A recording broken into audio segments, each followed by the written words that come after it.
Today's show has been brought to you in part through donations from Long Pond Physical Therapy, with offices in Plymouth and Pembroke. Limp in, walk out.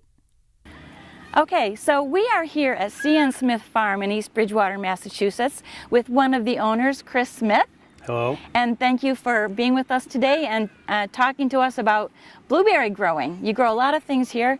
Blueberries is one of the crops, and we're in season now, so it's really pretty cool. But tell me a little bit about the background of the farm. How long has it been in your family? Okay, well, my grandfather bought the original 20 acres here in 1920. So Wow. in a few years, we'll be 100 years old. Oh, nice. Yeah. And then my father bought additional land, and he started raising pick-your-own crops like strawberries, blueberries, and we just kind of keep progressing on from there. So now, with the third generation, we have just about 100 acres of fruit and vegetables. Wow. So tell us a little bit more about the blueberries. First of all, how many bushes do you have here, or how many acres? Okay, so we have about 3 acres right here, it's kind of all together, even though it's 3 separate plantings. So the oldest one is over 30 years old now. And that was a double row design. So there's probably about 1,500 plants per acre.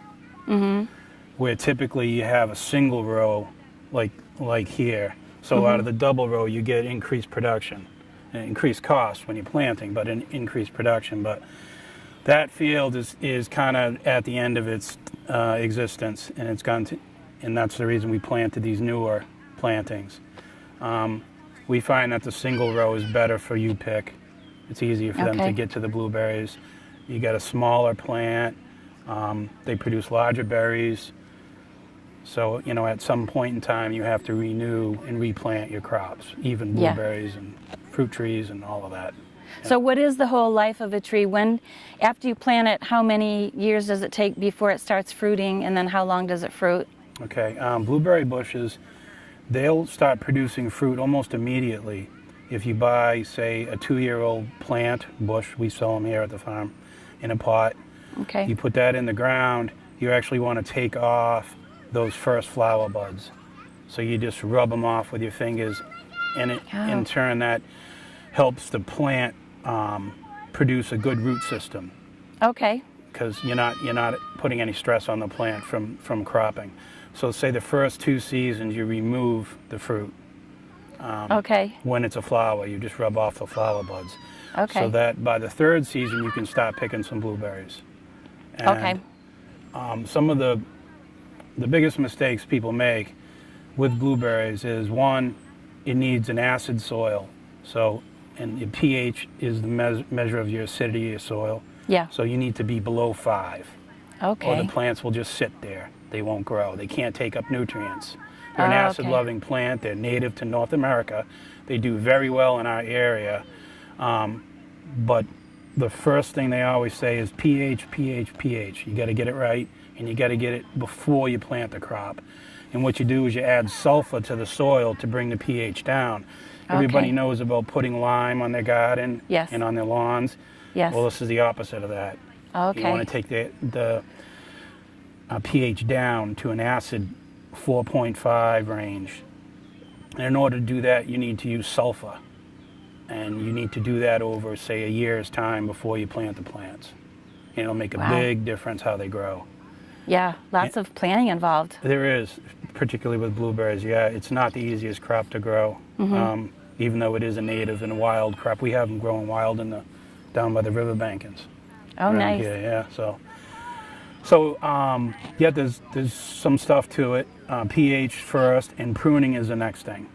Yeah. If you don't prune them, the bush will stop growing. All your good fruit is produced on the new growth, which you're looking at right here. Okay. And that keeps the plant productive.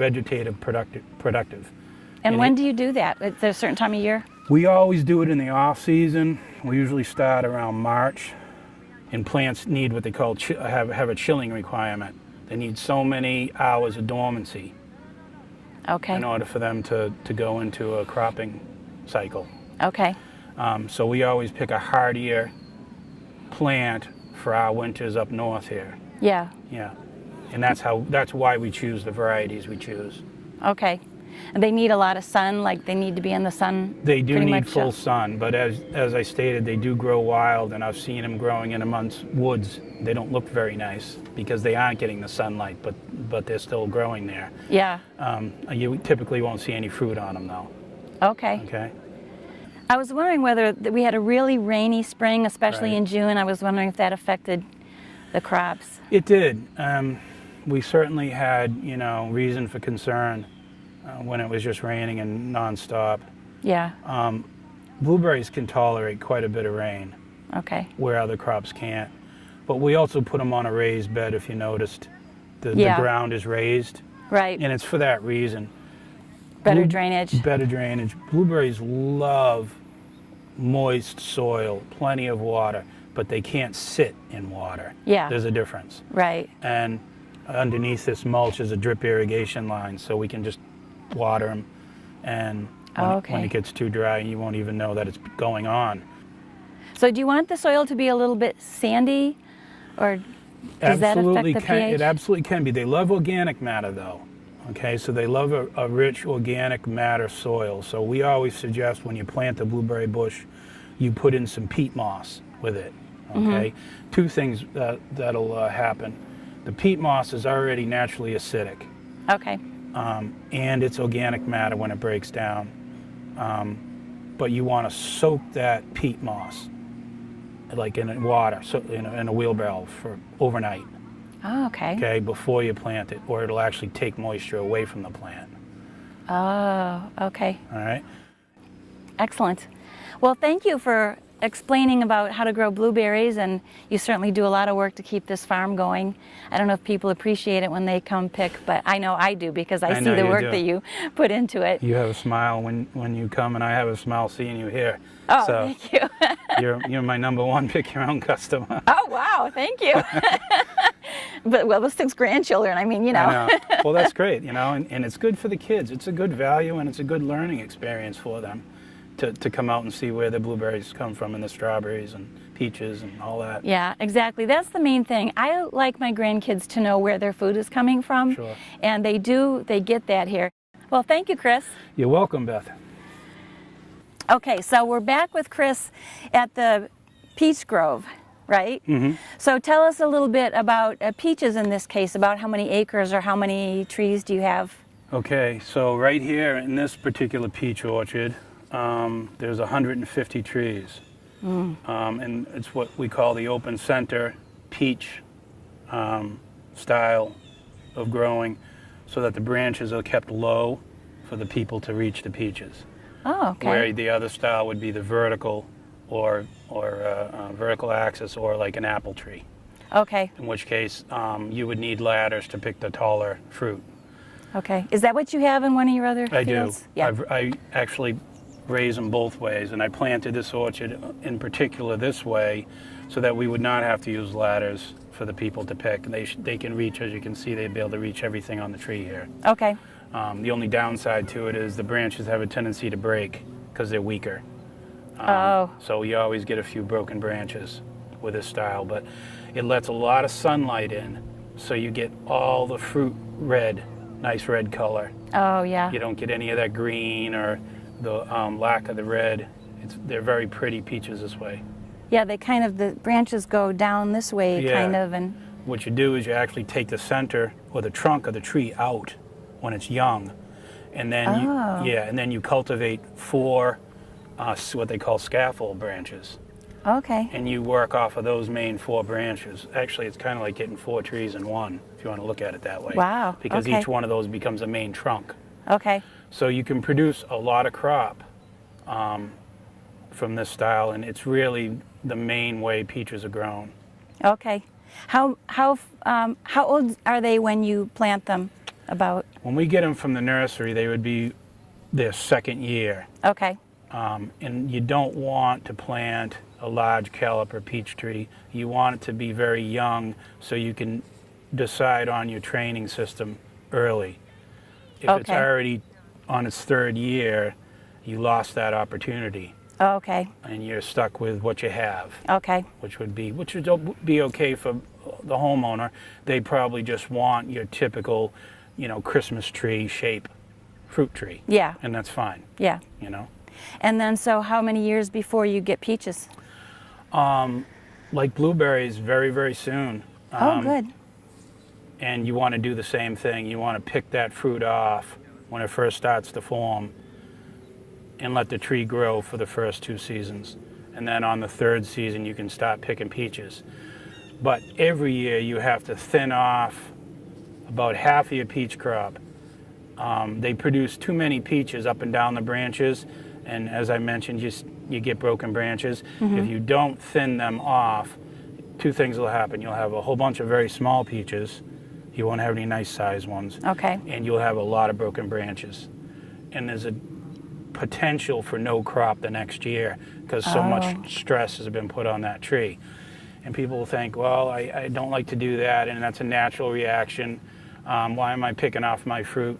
And we went through and we thinned all the trees in this orchard substantially. There was peaches all over the ground.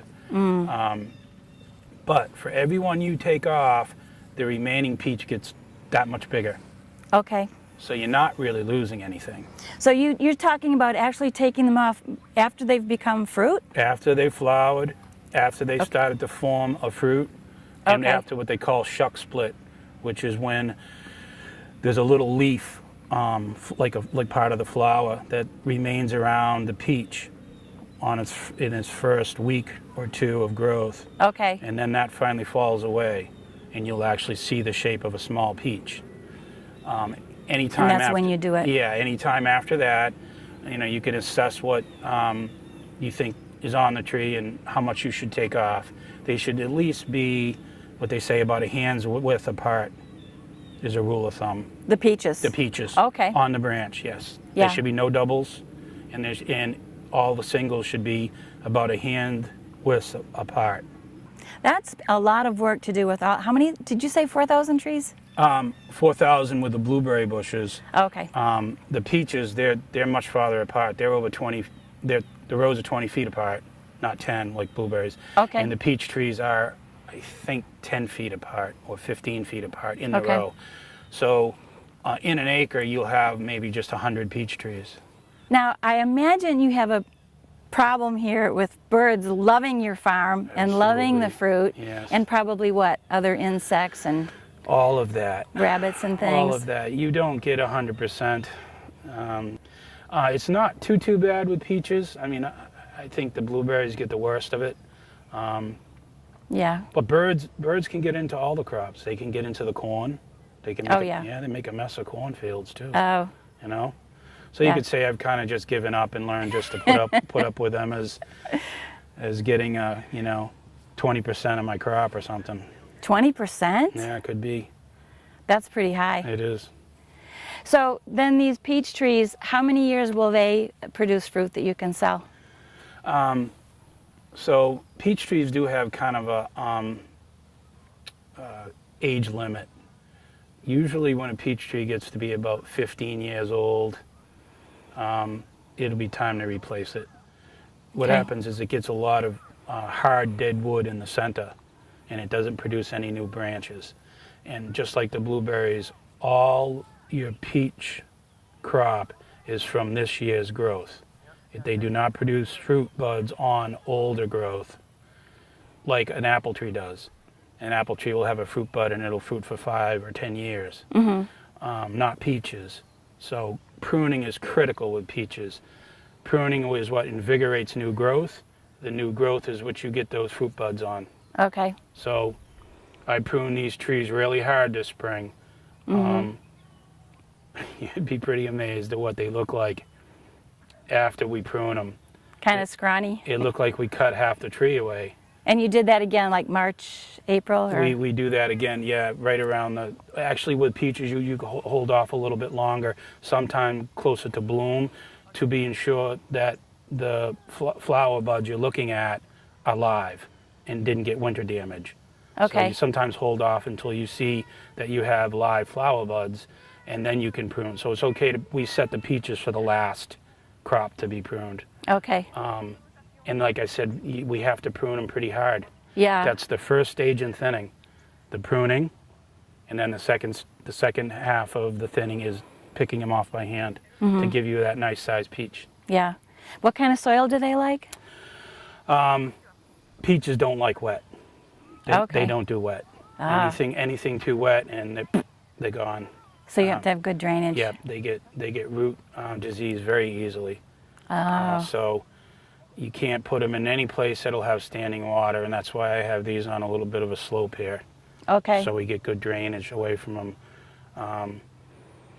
And they also are not the easiest crop to grow for a lot of reasons. Yeah. Yeah. They get a lot of fruit rots, brown rot they call it, and it happens from bloom all the ways to harvest. You have to continually keep after that. Yeah. Yep. Yeah. Well, thank you, Chris, for telling us about peach growing today. It's been really fun. Me too. You're welcome. Thank you. We're here today with my friend Tim Holick, and Tim is the host of the Food-a-Holick's radio show on Talk Radio in Taunton.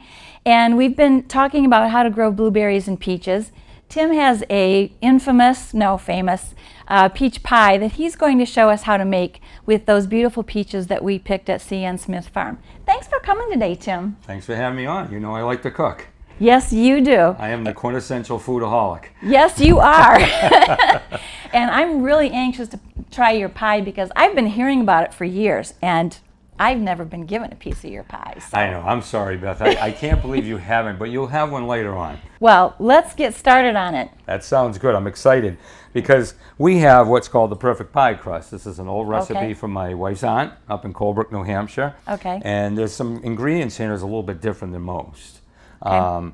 It starts off with 2 cups of flour, 1.5 teaspoons of sugar, and then about a teaspoon of salt.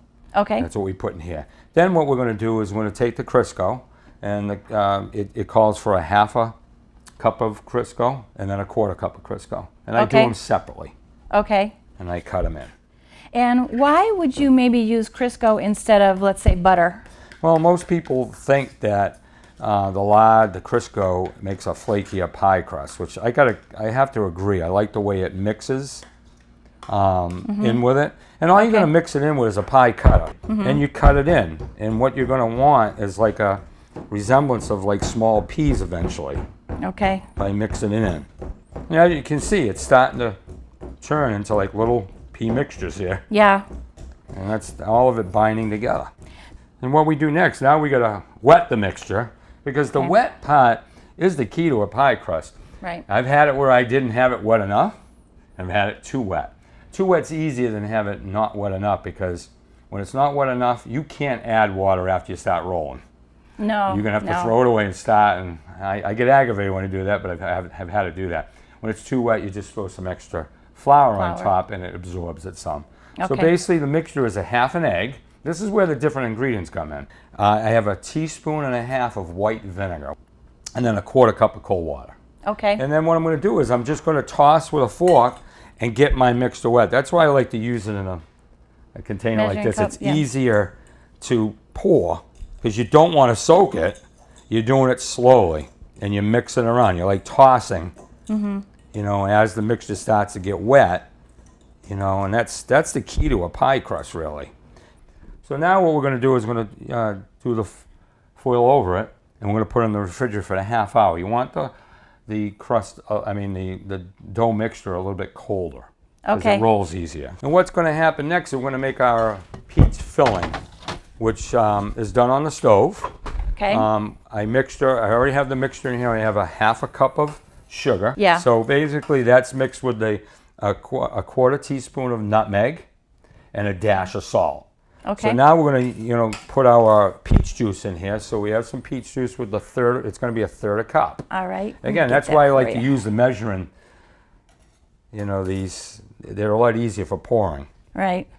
Pour that right in? Pour it right in. Okay. And I'm going to mix that around. And basically all you're doing is just making like a paste out of it. See, now I got a good stick, so I'm going to turn it down.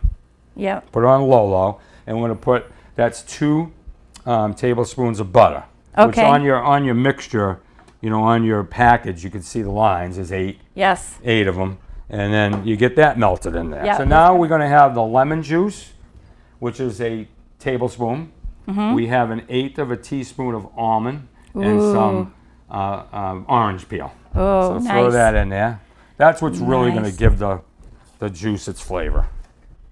There's a lot of nice flavors in there. The nutmeg, the almond, the orange. When the almond gets in there. That's when it really starts to smell good. Yeah. And that's all mixed together. And basically now I'm just going to turn it off, and we're going to put our peaches in. Okay. So we'll do it slowly so it don't splatter us. The good part, at least, it's not a loose mixture. Hopefully they'll all fit in there. Perfect. So now we need the pie crust again, and we're going to get rolling. This is the messy part. This is when I usually get pretty dirty. And you're going to flour your area. And you got a nice flat area here. Yeah. And basically you're going to take half of this, because I got a top and bottom crust. Right. It's a 2-crust pie. Yep. And basically you're going to flour it up. Get it floured up good, because it'll stick quick. Yeah, you really put a lot of flour on there. I'm always afraid to put too much. No, you don't put too much. Because you can see, we made a pretty loose, wet mixture. And then basically it's starting to roll it out. Wow, it just comes right together. And see, it's already starting to stick, so you got to put some more on the top. And you're going to roll it out to probably about 1/4 inch or so. Okay. And you can actually tell as it's rolling as it starts to stick. And the key is to get it back up again. It's a little tricky as it gets bigger to grab it, because it tears quick, as you can see. Yeah. And get it up and get some more underneath there, because again, you don't want it to stick. Right. So basically you take our plate. That's like, it looks like a 9-inch pie plate. That's exactly what it is. And then roll it over. Wow. And as you can see, it floats in, and then you just start tucking her in so it's not stretching on the inside. And then basically I just cut around it. I'll clean my knife off here, and I start to trim it. And you can use the trimmings again, because they'll roll again. So you don't trim all of it off, just keep about an inch. I basically, it's as I'm trimming, it's about even with the surface. Okay. Yeah. So you have something to crimp. Right. And I'll probably trim a little bit more as we do the other part. Okay, and what I'm going to do is I'm going to wait to put the mixture in, because it hasn't cooled enough yet. So you're going to do the top crust while you're waiting for... Yes, that to cool off a little bit. All right, so now we're ready. We're going to put our mixture in here. Yep. All right, should I put it in? Yep, it's all set for you. Yum. And the smell of it's heaven. Oh, it's really good. All those smells are in there. You're like me, I like to get all the juice out. I do. The more juice, the better. Every bit of it. You don't want to have it too big, too much in there, because it won't roll right. And I've got a little bit of area here where I need some dough, so I'm going to take some off and I'm going to add it. And I got to roll this up now. Actually, this is the better way, I think. I'm going to come in from this angle. I like the trick of putting it on the rolling pin and then getting it on the pie. It's a lot easier to handle it. Yeah, it just rolls right on. Yep. Nice. And I'm okay with the cracks in the middle, because as you can see, I can just push them close together. They're going to cook in. It needs the vent. Yeah. And if you don't vent it, it's going to bubble over somewhere. Right. And I think sometimes it's a cool looking pie when that starts to curve up, as it cooks. So I'm going to trim it again, like I did the last time. About the same length, right to the counter. Right to the counter. That one there.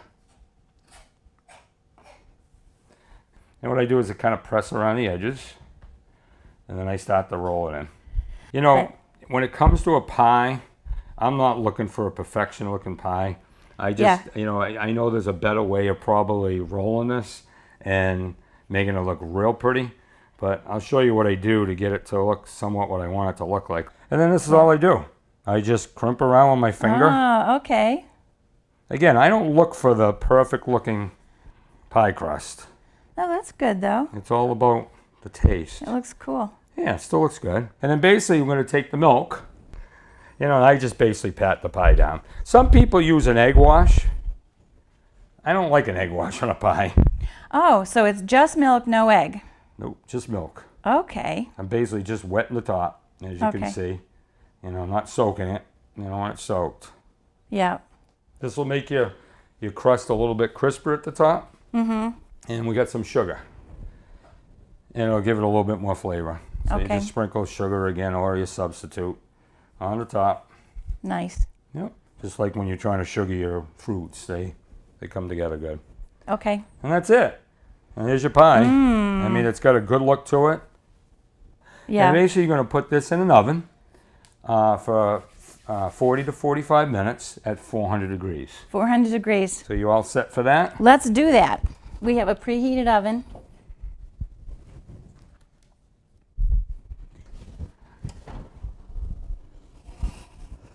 Oh, look at this. It's got a nice This is golden beautiful, brown. Tim. It's golden brown and a little bit has come out through the holes in the top, which makes it really I like that. look, yeah, it's like very tempting, like you're Yeah. you can see what you're about to eat. Yeah.